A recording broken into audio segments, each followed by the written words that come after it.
a mente está para o cérebro, como o apitar da panela de pressão está para o seu mecanismo de funcionamento. Ouvir e ler Eduardo Gianetti nos solicita mais do que simples atenção. É preciso não sermos econômicos na possibilidade de nos deixarmos guiar por alguém que tem uma percepção muito especial do ser humano e do mundo. Não há estado mental sem um correlato neurofisiológico que lhe corresponde. Um dos economistas mais respeitados no mundo acadêmico, Eduardo Gianetti, vem consolidando seu nome no mundo literário. Ele é autor de diversos livros, entre eles Vícios Privados, Benefícios Públicos, As Partes e o Todo, Autoengano, Felicidade e O Mercado das Crenças. Nós podemos estar tão radicalmente enganados sobre nós mesmos hoje como o homem pré-científico estava radicalmente enganado sobre o trovão, o relâmpago e o arco-íris. Vencedor 2 vezes do Prêmio Jabuti, Gianetti caminha entre filosofia, literatura e economia. Olhando o cérebro do consumidor, o pesquisador prevê com segundos de antecedência se ele vai ou não comprar. O belo-horizontino Gianetti, que já é veterano do Sempre um Papo, lança nesta edição o livro A Ilusão da Alma, biografia de uma ideia fixa, da editora Companhia das Letras. Eu falei, o meu personagem ele é um laboratório de metafísica aplicada. Ele vai fazer com o fisicalismo o que o médico australiano fez com a tal da bactéria. Ele vai ingerir esse veneno para ver o que acontece. Relato em primeira pessoa, A Ilusão da Alma trata da misteriosa relação mente-cérebro através da história de um professor de literatura, especialista em Machado de Assis, que, após a retirada de um tumor no cérebro, passa por uma conturbada conversão filosófica. Uma das coisas que faz um pensador é pensar contra a vontade. O homem se imagina uma espécie de sócio proprietário da criação. Nós temos a sensação de que estamos no controle quando estamos sendo controlados. Gianetti, você descobriu um gênero novo. É o thriller ensaístico. E no final fica a pergunta: o que prevalece? A verdade a todo custo ou a sanidade mental? Se nós fôssemos descobrir só coisas que nos agradam, o Copérnico não tinha descoberto que a Terra não é o centro do universo, mas é uma parte insignificante dele. Com vocês no Sempre um Papo, Eduardo Gianetti. As áreas do conhecimento se comunicam e têm pontos de interesse comum. Eu acho que é preciso um trabalho não só de especialização, mas também de integração. O conhecimento tem momentos em que ele pede síntese, que ele pede integração, e é exatamente isso que eu busco fazer.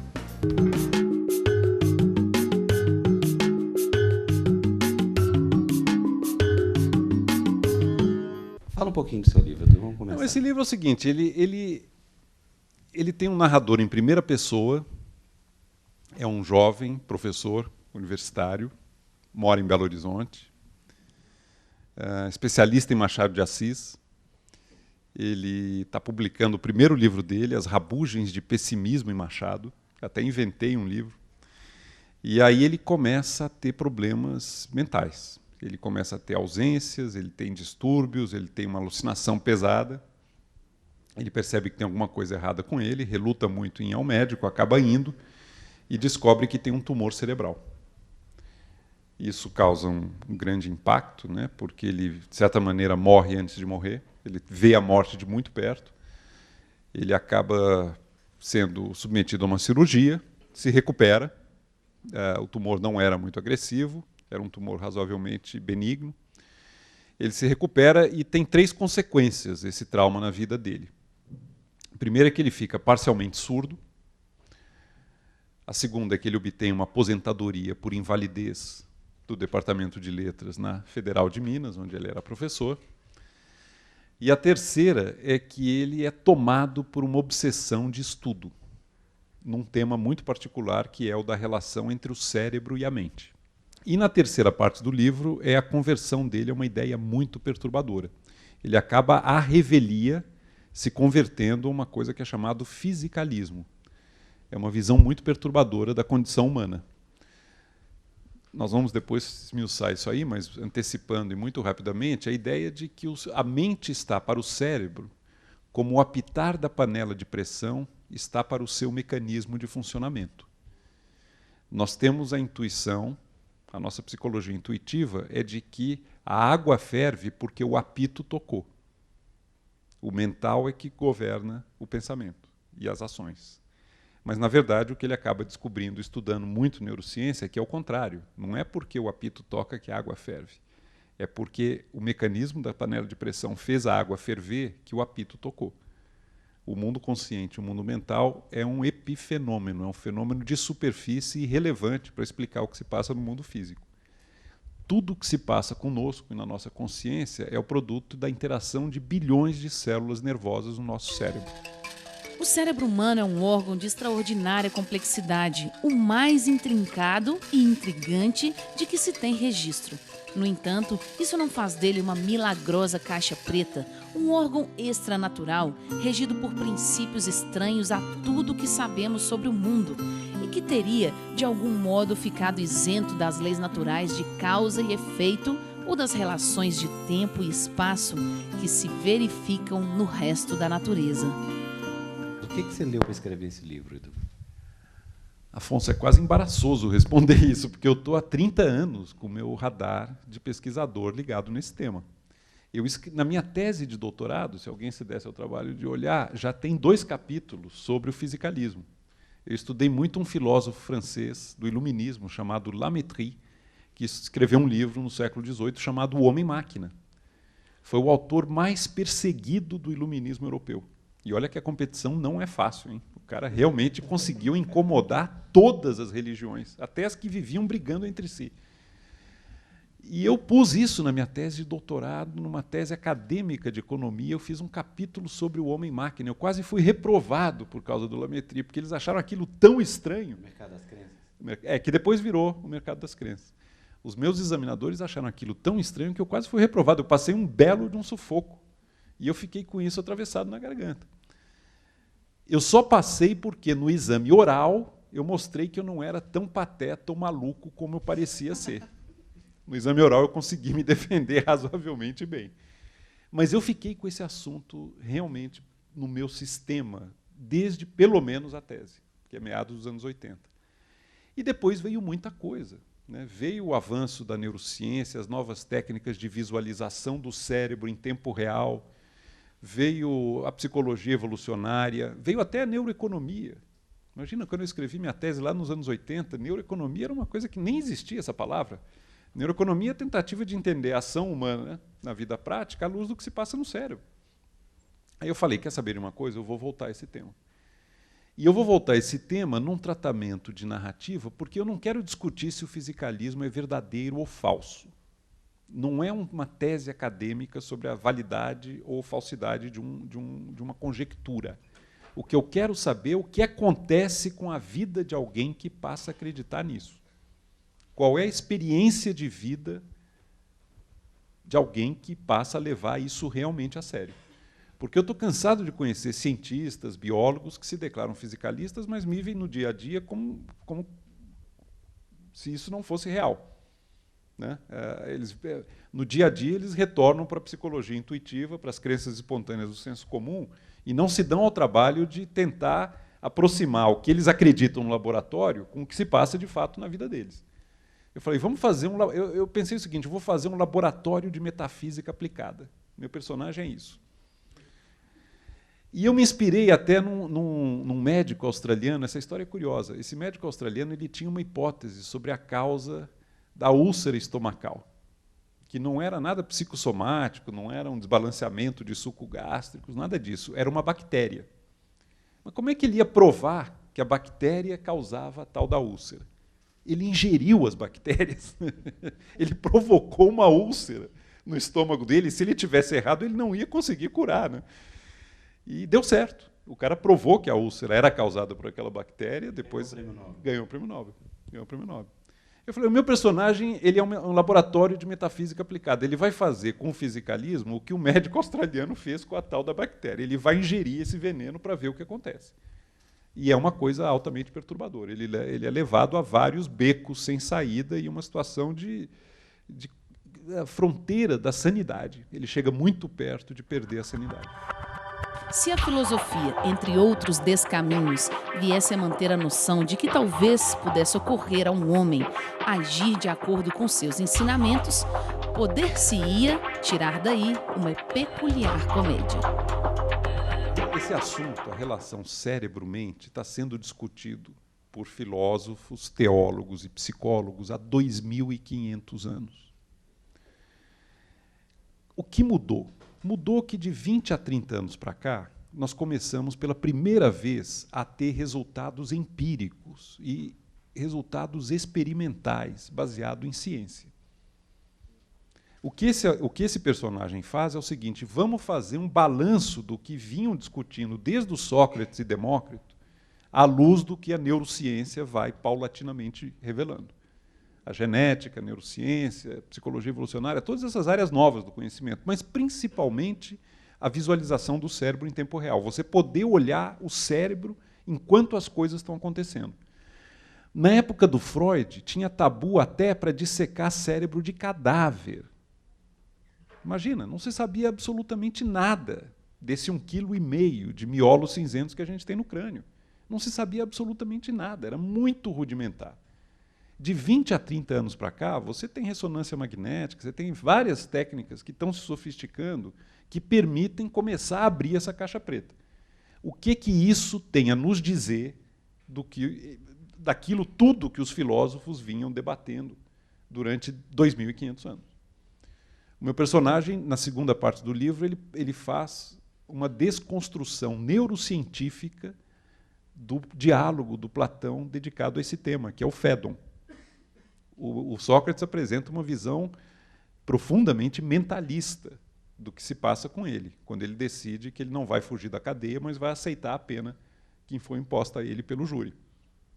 A cicuta, o veneno e a morte. Eu tentei contar essa história como uma espécie de Demócrito, que era o atomista grego, inspirado e atualizado e informado pela neurociência contemporânea. Como é que seria uma releitura do último dia de Sócrates à luz da neurociência? Tá, e então, onde é que entra a religião nisso? Aliás, onde é que sai a religião nisso? Não é tão simples assim. Se isso tudo que o meu personagem acaba acreditando é o caso, o mistério humano se torna ainda mais impenetrável. O mistério só faz crescer. O mistério de por que algo existe, por que as coisas são como são, não é em nada diminuído pela verdade ou falsidade de uma teoria sobre a relação cérebro-mente. Agora, a condição humana fica ainda mais esquisita do que já nos parecia ser. Nós somos muito mais enganados sobre o tipo de ser que nós somos e o que nos leva a agir como agimos do que nos parecia, mesmo à luz da psicanálise. A psicanálise vira uma brincadeira de criança perto dessa história. É uma coisa... O inconsciente ainda é algo mental. O que está se dizendo aqui é que tanto o consciente como o inconsciente freudiano são epifenômenos. São fenômenos de superfície que não têm nenhum poder causal sobre aquilo que se passa objetivamente e é passível de observação conosco. Uma das coisas que faz um pensador é pensar contra a vontade. Ele não acredita nas coisas porque elas lhe trazem satisfação, porque elas lhe tornam mais feliz. Ele acredita nas coisas que a lógica, as evidências e os argumentos vão impondo. Assim como é equivocado buscar respostas científicas na religião, há um equívoco simétrico a esse, que é buscar respostas religiosas na ciência.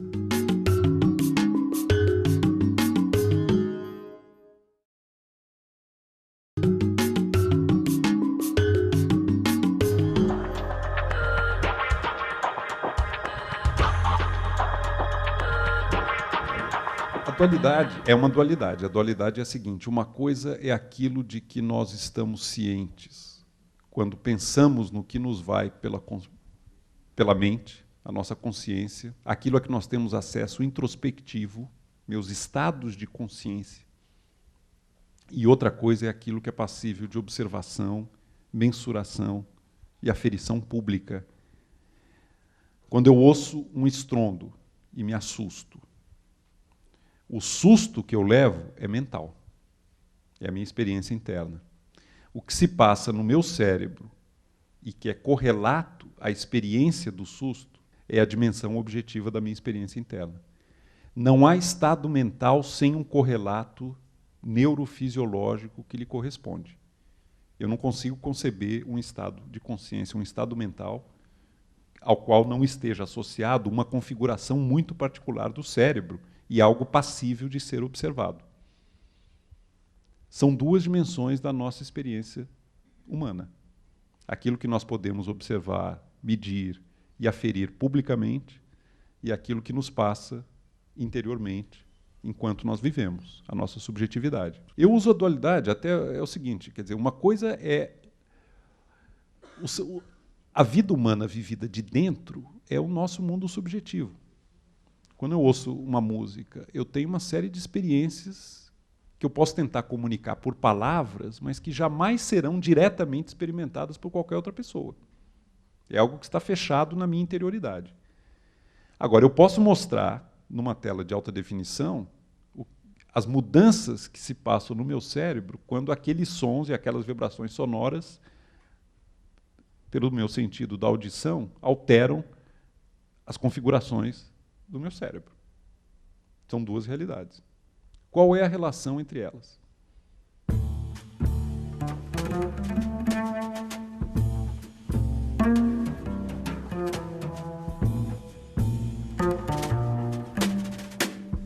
Desde que eu voltei, eu passei algumas temporadas fora, principalmente na minha queridíssima Tiradentes, onde eu escrevi esse livro. Esse livro, além de ser ambientado em Belo Horizonte, ele foi escrito em Tiradentes por um mineiro.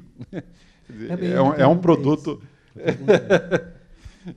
Por que você escolheu Tiradentes para poder escrever? Já são o terceiro livro. É o terceiro livro. Eu escrevi lá o Auto-Engano, escrevi lá o Valor do Amanhã e agora escrevi a Ilusão da Alma. Porque eu adoro lá. Eu tentei ir para Oxford, passei 1 ano em Oxford, escrevi o Felicidade. Tentei ir para Cambridge, escrevi Vícios Privados, Benefícios Públicos. Mas onde eu sinto melhor para escrever e trabalhar é Tiradentes. Mas os outros dois você demorou 30 dias em cada, que você aproveitou suas férias. Não, meses.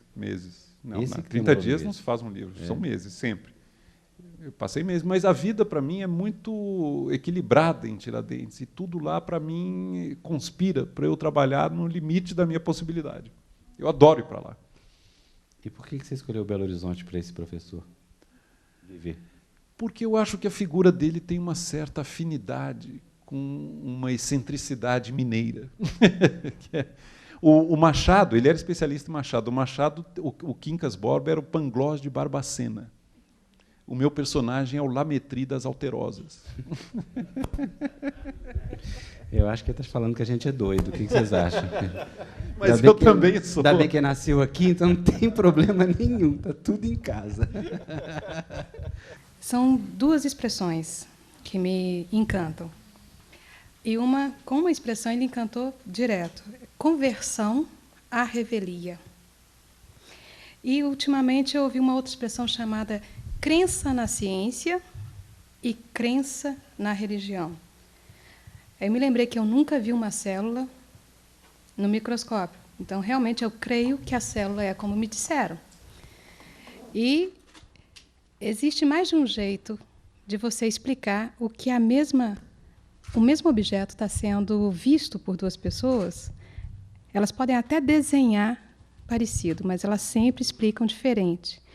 Mas essa expressão que ele me disse, conversão, eu achava que a pessoa estava junto nesse fenômeno. O Darwin, quando descobriu a teoria da evolução, ficou aterrorizado. Ele preferia não acreditar naquela teoria.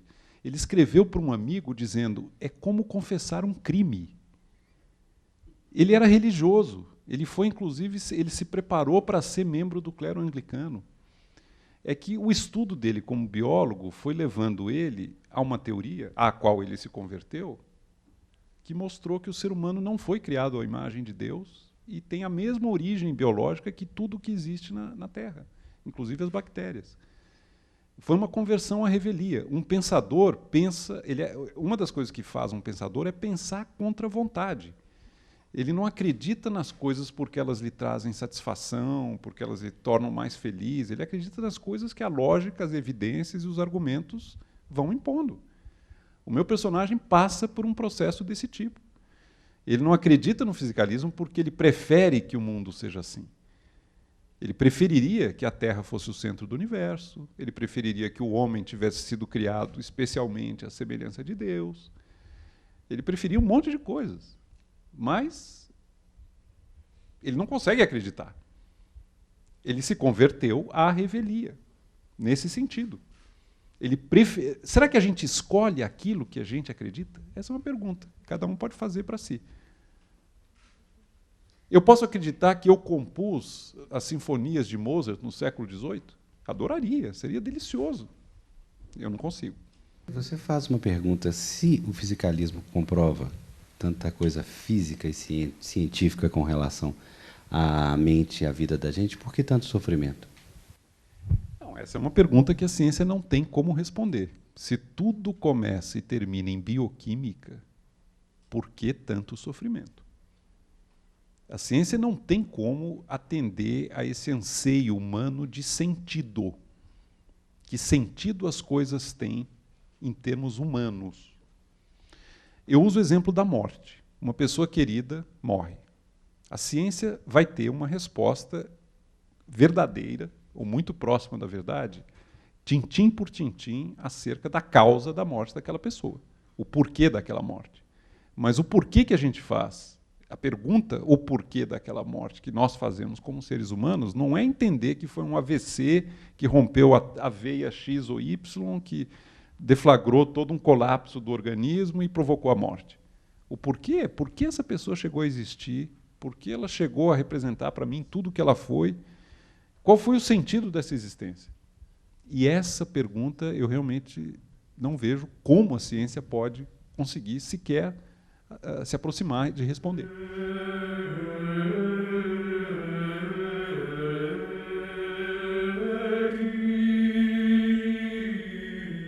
Que eu não sou meu personagem, tá? Deixa eu deixar isso bem claro. Eu posso até falar um pouco sobre isso depois. Mas ele incorre num vício que é muito comum. Assim como é equivocado buscar respostas científicas na religião, você buscar a origem das espécies ou a situação da Terra no cosmos, nos textos sagrados de qualquer religião, há um equívoco simétrico a esse, que é buscar respostas religiosas na ciência. E que leva a uma encrenca violenta, como é o caso do meu personagem. Né? Não dá para buscar respostas religiosas na ciência. A ciência só vai revelar a mecânica ou quântica absurdidade de tudo. Inclusive o ser humano. Padeço de uma doença da alma. A extração do tumor físico produziu em mim um resultado imprevisto, um tumor metafísico. A alma, vista de fora para dentro, lacera e sufoca a alma, vista de dentro para fora. Aconteceu, não há volta. Deixa eu falar, o meu personagem é um alter ego, ou seja, é um desdobramento radicalizado de algumas coisas que têm forte apelo em mim. Eu me reconheço parcialmente nele, mas eu não sou igual a ele. É um alter ego. Quando eu estava escrevendo o livro, aconteceu uma coisa que me chamou a atenção e que me elucidou muito sobre a relação que eu guardo com esse personagem. Como é um livro que tem literatura e ciência, eu queria testar o livro, enquanto eu estava trabalhando, com cientistas e com escritores. Eu dava para os meus amigos cientistas lerem, eles adoravam. Uma colega, uma amiga neurocientista que mora nos Estados Unidos, chegou até a escrever no e-mail: mas então você é um dos nossos? Aí eu falei, não, peraí. Eu percebi que quando alguém elogiava e defendia o personagem, eu tinha um impulso de atacá-lo. Falei, ele não está com toda a verdade. O que ele está dizendo tem um apelo, eu reconheço, mas não dá para dizer que ele encontrou a verdade. Quando eu mostrava o texto do trabalho para os meus amigos escritores, eles ficavam revoltadíssimos. Mas isso aqui é o fim do humanismo, isso aqui é o fim da ética, isso aqui é uma coisa tenebrosa. Aí eu queria defender o meu personagem. Falei, não é, o diabo não é tão feio como se pinta. Né? Então eu fiquei com essa relação com o personagem. Se alguém abraça e defende, eu quero atacar. Mas se alguém defende e elogia, eu quero atacar. É o contrário. Eu não sei se eu falei. É o contrário. A minha relação com ele é exatamente essa. Né? Eu achei interessante que ele, quer dizer, eu acho que é plausível, aí é uma questão de verossimilhança. Eu achei que para justificar a obsessão que toma conta dele acerca desse tema, a experiência de vida de um tumor que provocou alucinações e manifestações muito estranhas de consciência provocadas por um simples tumor, eu achei que era um caminho que encaminhava para a obsessão. No século XVIII tinha uma enorme aproximação entre arte e ciência. Os artistas escreviam peças literárias sobre ciência e os cientistas aprendiam com a arte. Havia muita afinidade de projeto, de aspiração, de busca. A arte não era entretenimento, era busca de conhecimento, tinha um aspecto cognitivo. No século XIX, uma cisão radical. Os que cultivam a sensibilidade e a emoção e os que cultivam a lógica fria e a razão. Nós temos a sensação de que estamos no controle quando estamos sendo controlados por coisas que desconhecemos dentro de nós.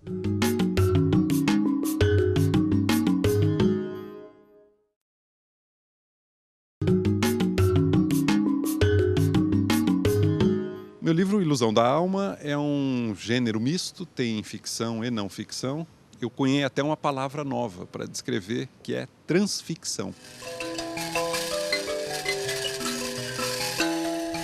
E esse neologismo que você criou, que é a transficção? Pois é, eu não sei, as pessoas têm uma mania de querer colocar rótulos e classificar tudo em caixinhas bem comportadas, né? Mas, afinal, esse livro é de ficção ou não ficção? A vida não é assim. A vida atravessa tudo. Ela é sonho e realidade, ela é ficção e não ficção, ela é prosa e poesia, ela é popular e erudito. Eu inventei um termo, é um neologismo, não está no dicionário, mas que é um termo para descrever o gênero. Transficção. Atravessa a ficção. Depois eu recebi um e-mail muito simpático do Fernando Meirelles sobre o livro, em que ele disse uma coisa que me encantou. Jeanette, você descobriu um gênero novo. É o thriller ensaístico. Ele falou, no thriller normal, você tem um assassino, um serial killer, que vai matando, e o mistério é quem é o serial killer. No seu livro, eu senti o seguinte, é uma ideia que vai cercando o leitor, vai encurralando o leitor, quando ele tenta correr para lá, a ideia vem e pega. Certo? Quando ele corre para cá, ela vem e coloca uma grade. No fim, o leitor acaba se rendendo. Quer dizer, é um thriller ensaístico, é como se fosse uma ideia perseguindo e cercando e, de certa maneira, dominando o leitor. É engraçado que, falando em gênero, né, já que você inventou um, os seus livros anteriores, aquilo que eu falei no início, são ensaios. E esse você inventou um personagem, como Sherlock Holmes, uma coisa assim, que vai estar tentando, transmitindo, sendo o ghostwriter dos seus pensamentos do ensaio. Não, até certo ponto. Até certo ponto. Veja, o Felicidade, que é um livro anterior, é um diálogo ficcional. Eu inventei 4 amigos, ex-colegas de faculdade, que voltam a se encontrar depois de muitos anos para debater temas de filosofia moral. Foi muito curioso que muitos leitores, vários leitores, acharam que aqueles personagens existiam e que os diálogos eram uma transcrição de conversas que tinham efetivamente ocorrido. E eu fiquei até feliz quando aconteceu isso, porque eu falei, puxa, está convincente. Passou no teste da verossimilhança. Mas é tudo ficcional. O Felicidade é ficção ou não ficção? Um diálogo de Platão é ficção ou não ficção? Aliás, não foi só o Platão que escreveu o diálogo. Todos os grandes filósofos, até o século XVIII, David Hume, Descartes, todos eles, Berkeley, escreveram diálogos, era um gênero estabelecido. No século XIX é que essa preocupação meio burra com um certo tipo de verdade é que impediu um filósofo de continuar escrevendo diálogos. Mas quando começou a estrutura atual do romance, né? Aí houve uma cisão. É uma cisão. E eu não acho boa. No século XVIII, que eu estudei bastante, foi um tema que eu estudei, no século XVIII tinha uma enorme aproximação entre arte e ciência. Os artistas escreviam peças literárias sobre ciência e os cientistas aprendiam com a arte. Havia muita afinidade de projeto, de aspiração, de busca. A arte não era entretenimento, era busca de conhecimento, tinha um aspecto cognitivo. No século XIX, uma cisão radical. Os que cultivam a sensibilidade e a emoção e os que cultivam a lógica fria e a razão. Houve uma perda grave de comunicação. Eu acho que está mais do que na hora da gente voltar a conversar. Isso aqui é uma proposta, de certa maneira, de voltar a conversar. A tendência do fisicalismo ela é forte. Como é que está sendo visto isso? Quem busca o conhecimento não está preocupado se isso vai agradar o nosso narcisismo ou não. Quem busca o conhecimento está buscando o mundo como ele é, objetivamente. Se nós fôssemos descobrir só coisas que nos agradam, o Copérnico não tinha descoberto que a Terra não é o centro do universo, mas é uma parte insignificante dele. Para dar um exemplo. O Freud é curioso. O Freud tinha essa teoria das feridas narcísicas, né? A ciência produziu 3 grandes feridas narcísicas na história humana. A primeira foi quando Copérnico tirou a Terra do centro do universo. O homem que se imaginava habitando o planeta ao redor do qual tudo acontecia, percebeu que habita uma casquinha resfriada de um sol de 5ª categoria. A segunda ferida narcísica foi Darwin. O ser humano que se imaginava criado à imagem e semelhança do ser divino, de repente percebe que a sua origem é rigorosamente a mesma da bactéria. Há uma linhagem contínua, evolutiva, um mecanismo cego de seleção natural, resultou nesse primata encucado, que somos nós. O Freud é tão modesto, né? Copérnico, Darwin e eu. A descoberta do inconsciente pela psicanálise. Ele disfarça um pouquinho, ele não fala o nome dele. A descoberta do inconsciente pela psicanálise. É uma modéstia incrível, né? Não era essa a terceira ferida narcísica. A terceira ferida narcísica vai ser se essa história do fisicalismo for verdade. No caminho de volta para casa, aturdido pelo golpe inesperado, fui tragado por um turbilhão de pensamentos. Logo comigo, a ideia de que o fim podia estar próximo, de que a minha vida, então, tinha sido aquilo, só aquilo e nada além daquilo, pareceu-me insuportavelmente sombria e macabra, como o riso de hienas num funeral. Eu gostaria de não ter medo de avião. Eu tenho. Eu racionalmente sei que é mais perigoso andar de ônibus do que andar de avião. No entanto, quando eu entro num ônibus, eu não tenho medo, quando eu entro no avião, eu tenho medo.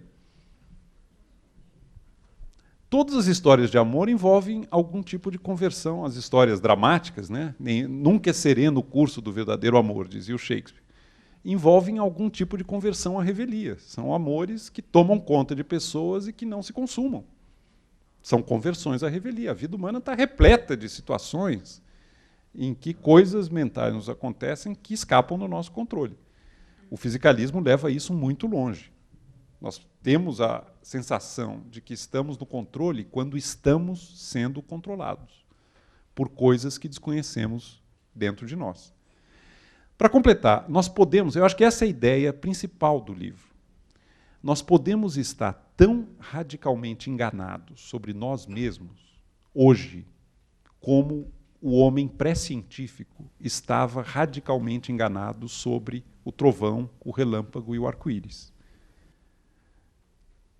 Nós, possivelmente, ainda estamos num estágio de desconhecimento sobre o que se passa conosco, é isso que a neurociência está mostrando, que é da mesma ordem de magnitude do desconhecimento que um aborígene australiano ou um Yanomami amazônico tem acerca do mundo natural em que ele vive.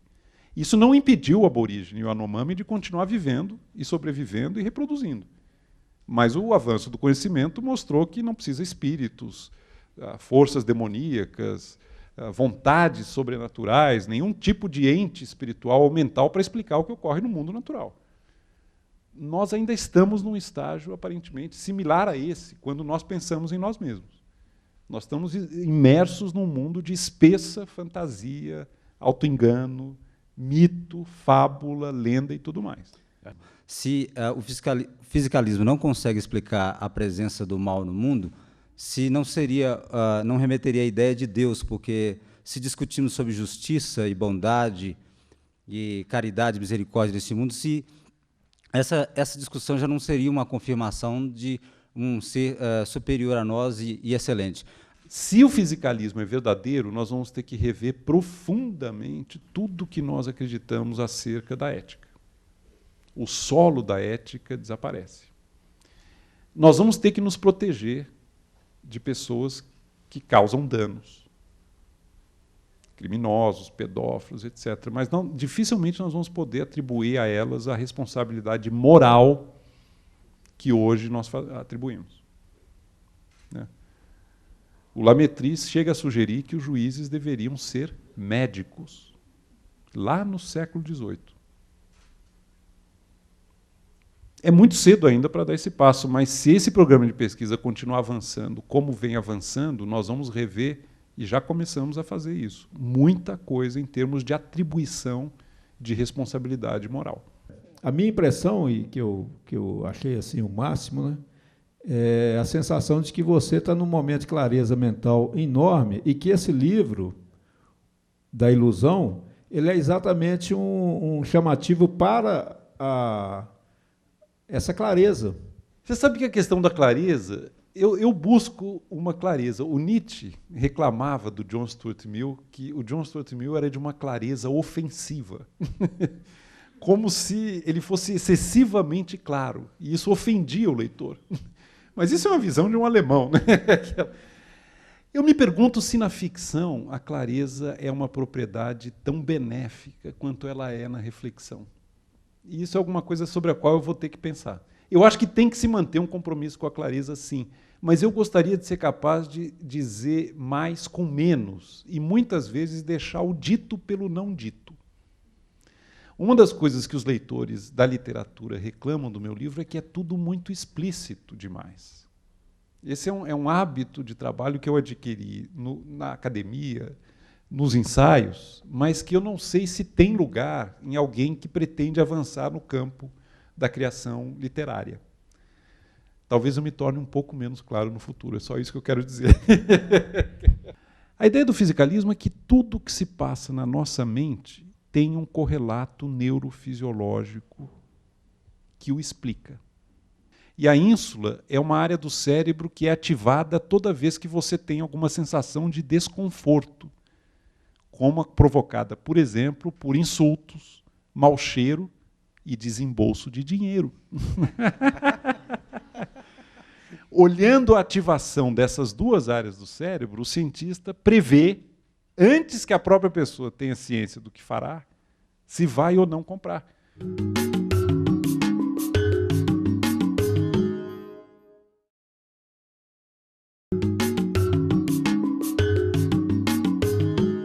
Bom, um tema complexo, né? Um tema que faz pensar. Para aprofundar, ler o livro e depois pensar em todas as coisas que ele colocou, né?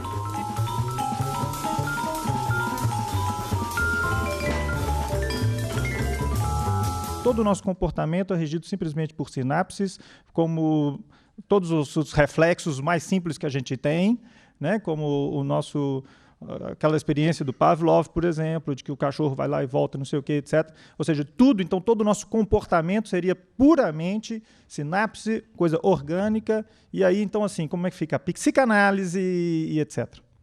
Por que chama fisicalismo essa corrente? Porque a ideia básica é a seguinte: você não precisa de nenhuma variável extrafísica para explicar o que ocorre no mundo físico. E o ser humano não é exceção.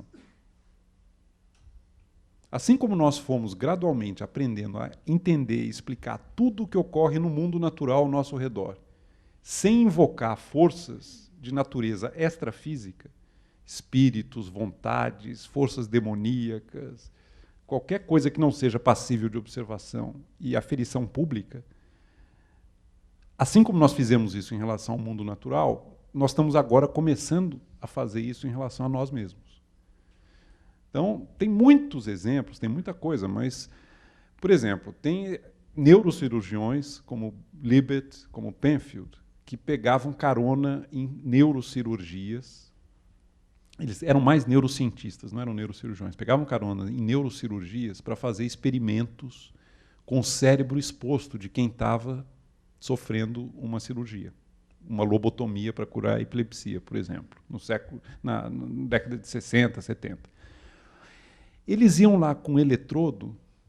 Isso é uma curiosidade do cérebro. O cérebro, a massa encefálica, ela própria é insensível à dor. Você, com uma anestesia local no couro cabeludo e nas membranas que envolvem a cabeça, você pode operar uma pessoa abrindo a caixa craniana e experimentando com o cérebro dela, de modo que a pessoa esteja desperta e podendo relatar o que ela está sentindo à medida que você faz o experimento. É casa de ferreiro, espeto de pau. Né? O cérebro, que é para onde convergem todos os nervos e todas as sensações de dor ou de prazer do resto do corpo, ele próprio é insensível à dor. O neurocientista pegava carona na cirurgia e, por exemplo, aplicava um eletrodo num ponto específico do córtex e perguntava: o que você está sentindo? Ah, tem alguém pinicando a sola do meu pé. Aí você move o eletrodo em outro ponto do córtex. O que você está sentindo? Ah, alguém está roçando uma lixa na ponta do meu nariz. Aí você move o eletrodo, dá um outro, numa área um pouco mais profunda, dá um impulso elétrico ali. Estou ouvindo uma música que eu conhecia quando eu era criança. Estou vendo um assalto à mão armada.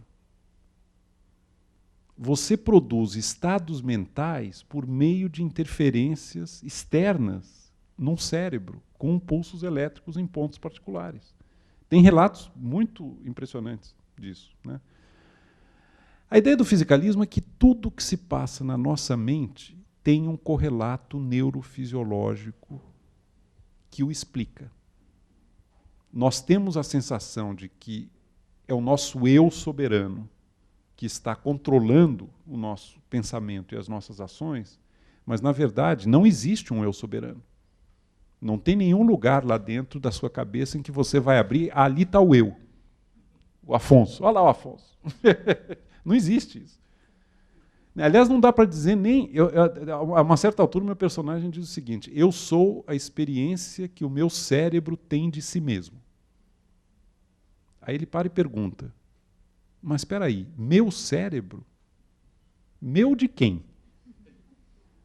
Que eu é esse a quem o cérebro pertence? Aí ele reformula: eu sou a experiência que um cérebro particular tem de si mesmo. Não tem esse eu. Esse eu é uma fábula, é uma peça de ficção. Aliás, o título original do livro era Peça de Ficção. Os meus editores vetaram na hora. A psicologia, tal como nós a conhecemos, ela ainda trabalha com essa autonomia do mental e com essa ideia de um sujeito soberano que está no controle direto daquilo que ele pensa e daquilo que ele faz. Se o fisicalismo for verdadeiro, tudo isso vai cair por terra. O Freud, diga-se de passagem, no início da sua carreira, escreveu um projeto de psicologia científica que é fisicalista e que depois ele abandonou.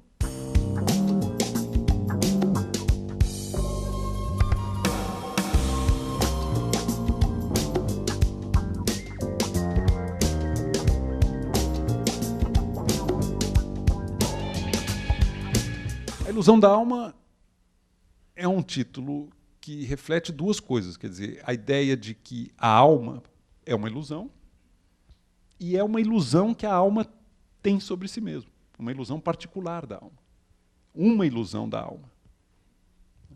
Essa ideia de que nós podemos e possivelmente estamos radicalmente equivocados sobre o tipo de ser que nós somos. E a ideia fixa que se autobiografou? Não, a ideia fixa é esse cara que fica maníaco em torno da relação mente-cérebro. Ele abandona tudo mais, praticamente, na sua vida para se dedicar integralmente a estudar esse assunto, durante uma década. Até que ele se descobre convertido à sua revelia alguma coisa que o perturba profundamente. Mais ou menos como um amor maldito que ele preferiria não ter.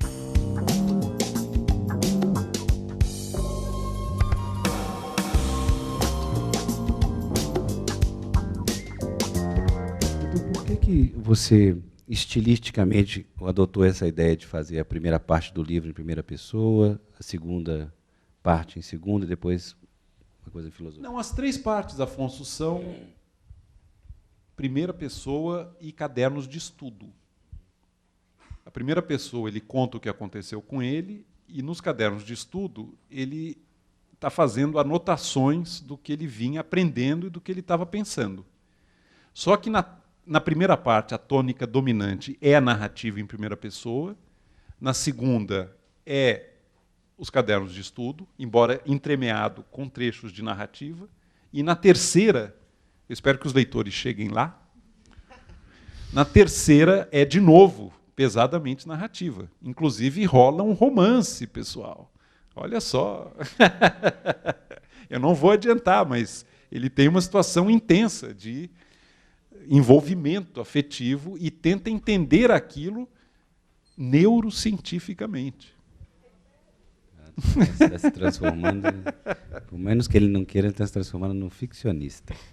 Eu estava lendo recentemente na Folha de São Paulo e no Valor Econômico as resenhas que saíram sobre o novo livro. E lá eles comentavam, né, que o Eduardo era um economista que escrevia sobre temas cada vez mais distantes do habitual do economista. Aí quando eu estava chegando aqui, ele estava dando uma entrevista para o pessoal do Sempre um Papo e comentava, né, que na verdade ele não estava inventando a roda, que essa tradição remontava pelo menos Adam Smith, que era um filósofo moral também, escreveu a Teoria dos Sentimentos Morais. Eu gostaria que ele falasse mais um pouco sobre isso. Pois é, puxa, obrigado pelo comentário. Na origem, a filosofia era parte, a economia era parte da filosofia moral, e na filosofia moral se discutiam temas, inclusive ligados a esse, da relação cérebro-mente. E tem uma outra novidade, se eu tivesse a sua idade, eu estaria prestando muita atenção nisso, mesmo com a minha idade eu estou tentando, que é a neuroeconomia. Cara, a neuroeconomia vai fazer estragos enormes na teoria econômica convencional. Vou dar um exemplo para vocês, isso é uma coisa bem concreta, aplicada. Você pega o consumidor e põe numa máquina de ressonância magnética funcional. Você dá para o consumidor um orçamento e opções de compra, que são projetadas. E aí você pergunta, compra ou não compra?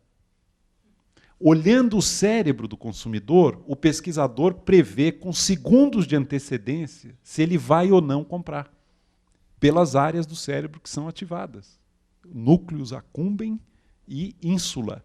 O núcleo accumbens é a área da gratificação, o sistema de gratificação muito calcado no neurotransmissor dopamina, e a ínsula é uma área do cérebro que é ativada toda vez que você tem alguma sensação de desconforto, como provocada, por exemplo, por insultos, mau cheiro e desembolso de dinheiro.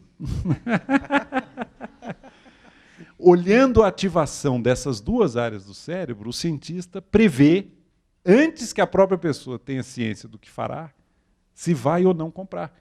Eu acho que no futuro as lojas já vão ter uma maquininha lá, entrou, e esse aí pode esquecer, a ínsula dele é um negócio impossível.